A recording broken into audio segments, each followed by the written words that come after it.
Tere tulemast Musta kassi taro lugemisse, Neitsid. Siin on lugemine teile detsembrikuu 3. nädalaks ehk 15. kuni 21. detsembrini.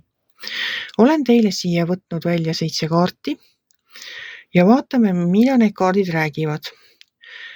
Ma võtsin need kaardid välja suhteliselt kaadri taga ja üritasin aru saada, mis siin Neitsi teie elus toimub.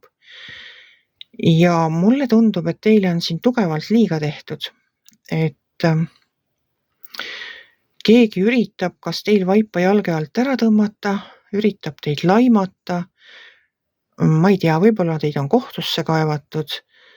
Te olete väga mures ja mulle tundub, et see on teile kuidagi lähiringi inimene, kes selliseid alatusi teie vastu siin sepitseb.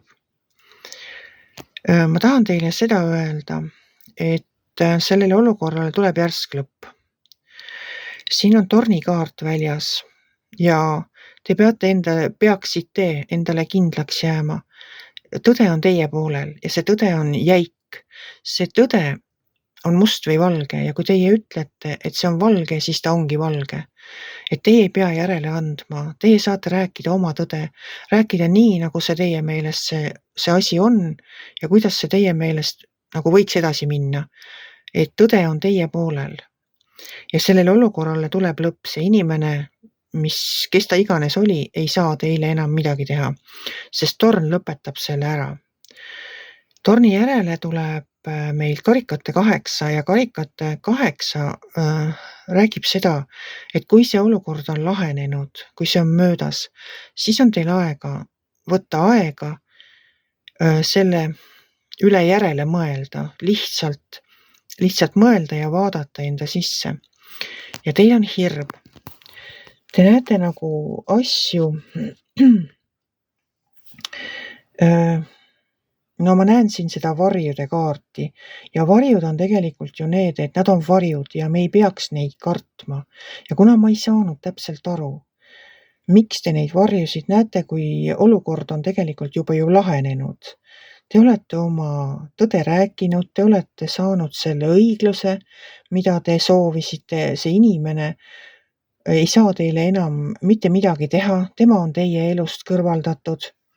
Et mis nagu edasi, et miks te need varjud ja siis ma võtsin siia lisaks ja sain väga hästi aru, et kui te võtate kokku ennast ja olete ühe päeva seal masenduses ja mõtlete, et miks teiega nii läks, siis edasi läheb nagu täiesti suurepäraselt. Siin on hingesugulase kaart järgi tulemas ja siis on narr. Ja narr on selline kaart, mis minu jaoks tähendab alati uut algust.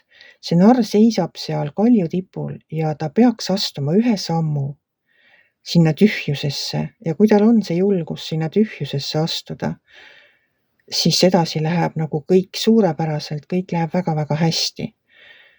Et mis iganes see olukord teil on, armsad, siis teadke seda, et universum on mulle näidanud ja rääkinud seda lugu nii, et see olukord saab nüüd läbi ja see ei tule enam kunagi tagasi. Et teile tulevad ellu just need inimesed, kes teid mõistavad, kes on teie hingesugulased. Ja kui te astute selle sammu sinna tühjusesse, siis te teate, et teid ootab ainult ees positiivsed uudised, ainult head uudised on edaspidi tulemas ja teil tulevadki imelised jõulud, tulevad rahu jõulud. Teil ei pea enam muretsema selle kurja pärast, mida teile teha üritatakse, et seda ei ole enam, see on läinud ja sellepärast ei ole mõtet ennast vaevata. Nautige neid jõule ja oodake neid inimesi, kes teid aitama tulevad, kes tulevad teie teele tulevad õiged inimesed. Aitäh teile, et te vaatasite, et te kuulasite ja küllap see, kelle jaoks universum selle sõnumi saatis, sellest ka aru saab ja seda kuuleb ja tunneb. Soovin teile kõigile väga kaunist nädalat ja ilusat jõuluootust. Kui teile see lugemine meeldis, ärge olge kitsid. pange ikka pöial üles ehk vajutage like ja võite ka kommenteerida. Kohtume teiega järgmisel nädalal.